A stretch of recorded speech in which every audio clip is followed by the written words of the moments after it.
Muito bem, nesse último segmento do nosso Economia e Desenvolvimento, nós vamos receber aqui, estamos recebendo o Abel Henrique Ferreira, que é presidente da AFISVEC, Associação dos Fiscais de Tributos Estaduais do Rio Grande do Sul. Abel, é com saudade do amigo, fazia hora que a gente conversava, né? Prazer estar aqui contigo. E a AFISVEC é uma entidade importante porque ela, na verdade, ela trabalha com todas essas questões da receita do Estado, despesa, enfim, de todos os processos todos que fazem com que o nosso Estado tenha recursos para aplicar em educação, segurança, saúde, embora nós saibamos, né, Abel, que essas coisas estão hoje necessitando de muito dinheiro e muito gerenciamento, não é verdade? Tranquilamente.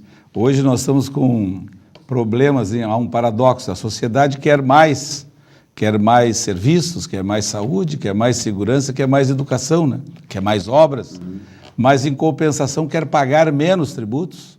Ela acha que está pagando muito e quer pagar menos tributos. Só que não existe como fazer isso, ainda mais em nível dos estados, que os estados têm uma participação na receita total do governo, da União como um todo, tem uma participação muito pequena. O Estado só pode se utilizar daqueles tributos que a Constituição lhe deu competência para instituir. Nós temos 3 impostos, que é o ICMS, que é o mais importante, temos o IPVA, que é o médio que incide sobre a propriedade de veículos, né? E temos o ITCD, que é o Imposto de Transmissão por causa-mortes e também por doações, né?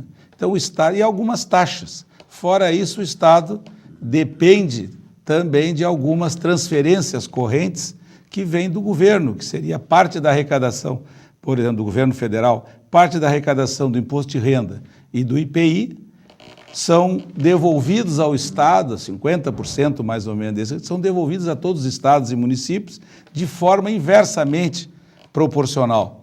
Quer dizer, uma hipótese, aqui no estado do Rio Grande do Sul, nós arrecadamos 30, 40 bilhões de impostos para o governo federal, na imposto de renda e IPI. Recebe a metade. Recebe 10% do máximo, 10%. Recebe lá 4 milhões, de 2 a 4 milhões. Nós estamos com índice aí na ordem, estamos brigando isso aí porque está sendo por necessidade, por uma decisão do Supremo Tribunal Federal, está havendo um recálculo disso aí.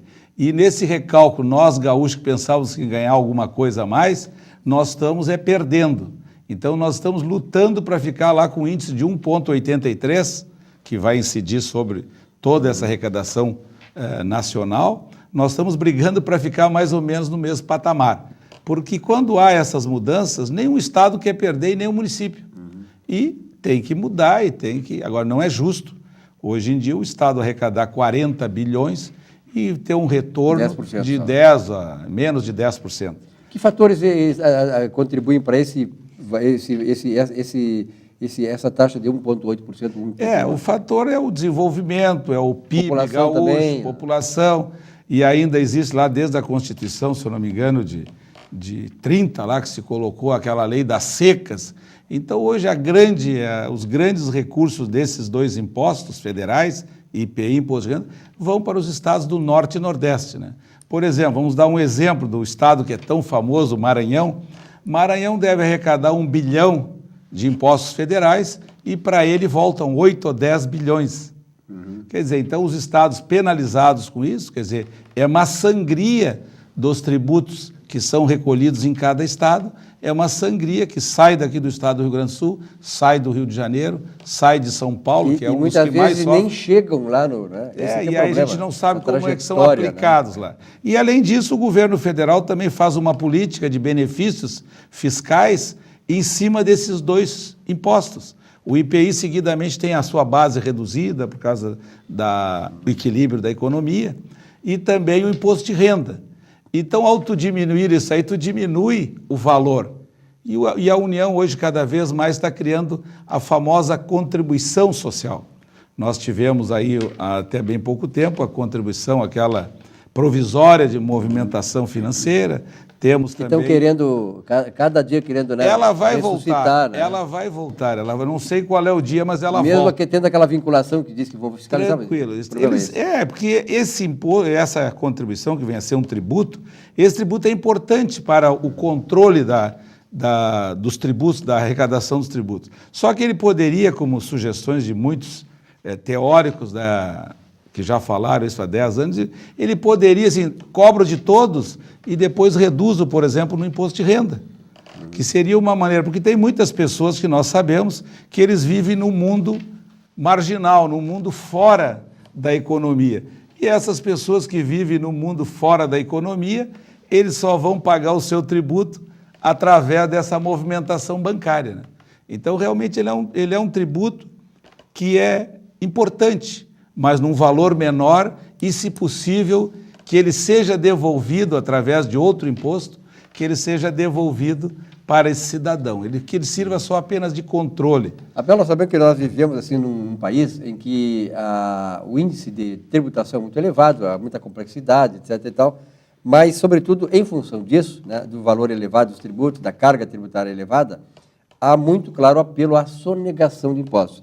Aqui no Rio Grande do Sul, eu me lembro que logo na saída da ponte do Guaíba tinha um posto de fiscalização ali que foi abandonado. Outros também foram.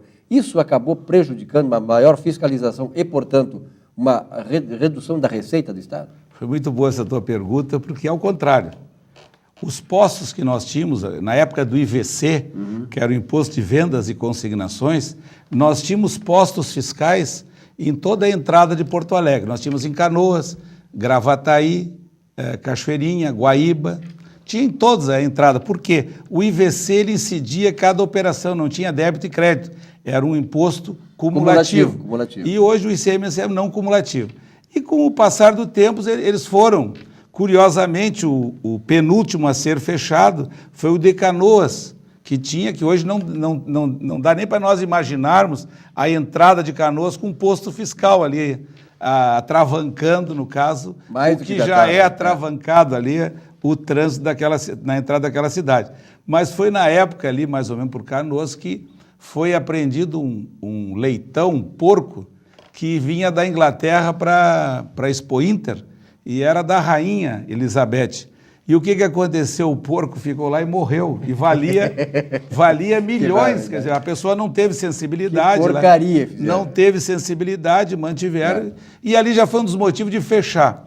E esse posto de Guaíba, ele funcionava mais como um posto arrecadador, que a pessoa vinha com, principalmente lá o arroz e outras coisas, e acabavam recolhendo ali. Mas com a evolução, tudo evolui com a tecnologia, com a informática.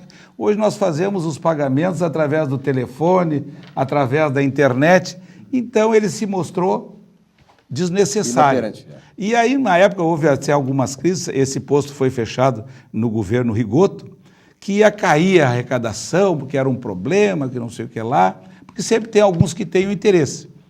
Mas se provou o seguinte, desde 2007, esse posto foi fechado em 2006, a arrecadação do Estado não para de crescer.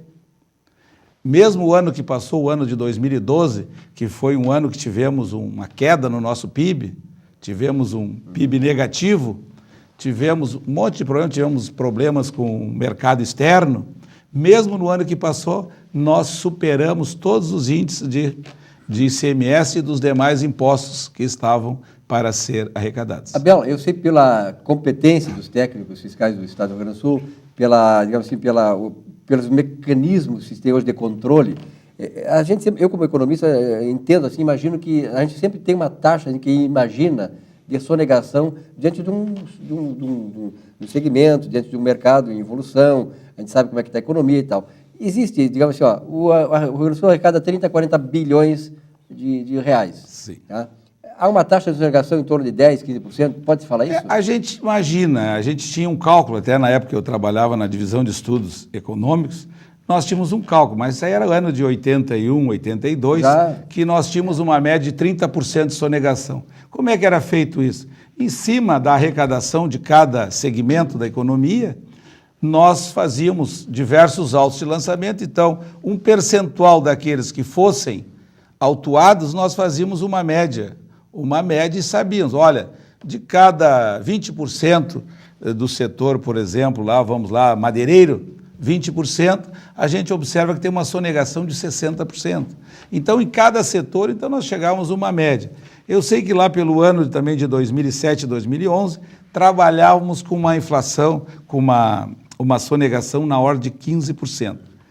É que a sonegação, à medida que vão aumentando os controles, ela muda, ela evolui. Hoje em dia, uma grande empresa, uma empresa média, uma empresa, ela tem que ter os controles internos. Então, ela sonega mais a nível de interpretação do direito. Eu uso créditos fiscais, às vezes, que eu não posso usar. Então, é um outro tipo de outra sonegação. Forma de não é mais aquela sonegação pela não emissão da nota fiscal, que ainda existe, ou pela emissão mas é pequena. Porque hoje, em nível de contribuintes, nós temos a nota fiscal eletrônica. Hoje, uma empresa sai daqui, antes de sair com a mercadoria do seu estabelecimento, já tem que ter emitido essa nota fiscal eletrônica e remetida lá para o centro de processamento que fica na Receita Federal. O risco de sonegar é muito grande hoje devido a esses controles todos. A Receita Federal está muito bem aparelhada, a Receita do Estado também. E o Estado agora entrou também com esse outro programa, Nota Fiscal Gaúcha, que veio a fechar também o problema da sonegação no varejo. Hoje ainda o varejo ainda é permitido que as empresas optem por se filiar a esse programa da Nota Fiscal Gaúcha. Mas até o fim do ano é obrigatório todas as empresas estarem integradas nisso aí. Aí vai acontecer um momento, eu entendo que talvez daqui a 10 anos, não sei, talvez menos, que nós não vamos poder adquirir nada, empresa nenhuma, se nós não tivermos o nosso CPF.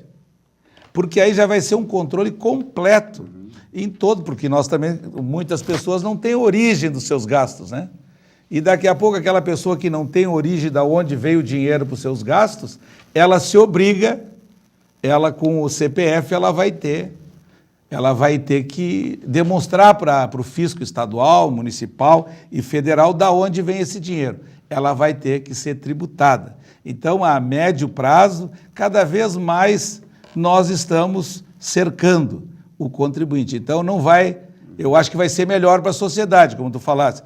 Vamos ter mais recursos tributários e, se tivermos mais recursos, os governos poderão atender todas as necessidades que nós precisamos e talvez até uma diminuição nos impostos ou nos tributos de forma geral. Porque hoje a gente não pode garantir, porque o que o Estado recebe, o que o município, eu digo aqui mais o Estado, que nós temos aqui, falo em 37%, o Brasil como todo, a nossa carga tributária. Mas dessa carga tributária, quanto é gasto na dívida, no pagamento da dívida que no passado fizeram? Nós no Estado também temos uma dívida pesada, então tem a dívida, como a gente pessoalmente, tu tens a tua dívida pessoal. Se tu tiver uma dívida de que tu tenhas que pagar 10 mil por mês, o pessoal vai dizer, pô, mas o Silvio ganha 20 mil e o dinheiro dele não dá para nada.